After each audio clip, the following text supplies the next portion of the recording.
할렐루야. 오늘도 참으로 좋은 날 생명의 삶으로 시작하는 여러분 모두에게 하나님의 놀라우신 크신 은혜가 넘치기를 주님의 이름으로 축복합니다.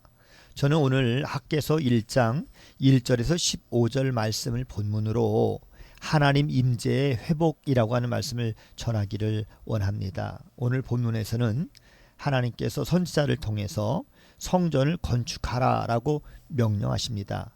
여기에는 명확한 목적이 있었는데요. 하나님 임재의 회복이 바로 그것이었습니다. 하나님은 그들과 함께 하시고 그들과 만나기를 원하셨습니다. 그래서 성전의 회복이 필요했던 것입니다.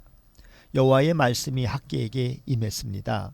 인간의 노력과 구도의 결과가 아니라 우리의 삶 가운데 내려오는 하나님의 임재, 이 말씀을 통해서 하나님 백성은 깨우침을 얻습니다. 구원은 믿음으로 받을 수 있지만 그것을 가능하게 하는 것은 언제나 먼저 찾아오시는 하나님이십니다. 성경의 시대가 그랬고요. 지금도 마찬가지입니다. 하나님의 임재와 말씀은 우리의 삶을 관통해 내려오셔서 우리 가운데 있습니다. 그럼에도 우리가 자신의 안위만을 구하고 많은 재물을 소유하는 일만 추구한다면 하나님의 전은 방치된 채 무너져 가고 있을 것입니다. 백성의 현실 판단과 하나님의 판단은 크게 달랐습니다. 백성들은 아직 때가 아니라고 생각했지만 그러나 하나님은 그들의 번듯한 말이 아닌 행위를 보셨습니다.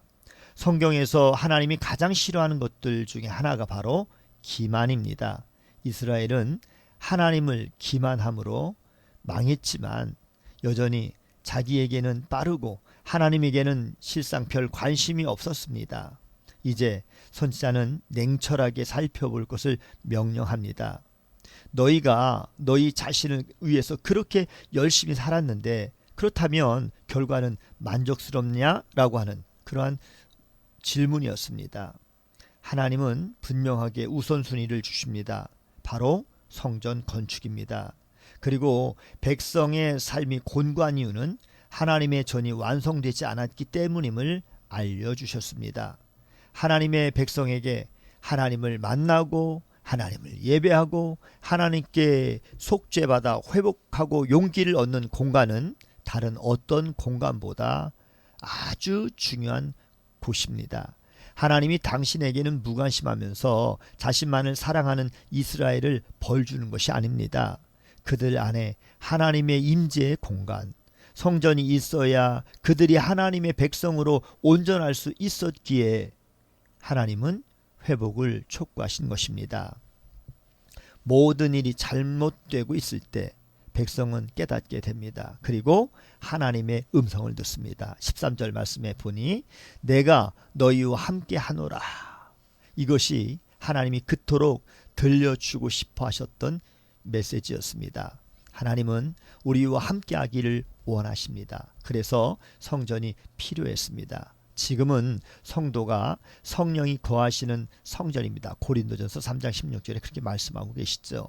유다가 성전을 건축해야 했다면 우리는 성령님의 인도하심을 따라야 합니다. 이제 그들은 공사를 시작합니다. 그들 삶의 조건들은 변하지 않았기에 역사의 결과물은 아주 초라했습니다. 그들은 더 좋은 여건에서 아주 번듯하게 성전을 준공하고 싶었을 것입니다. 하지만 그것은 그들의 생각입니다.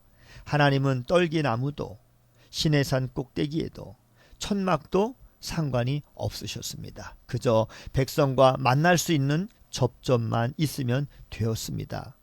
그것이 실패했을 때 아무리 아름다운 솔로몬이 지었던 성전이라 할지라도 망설임 없이 붕괴시켰습니다.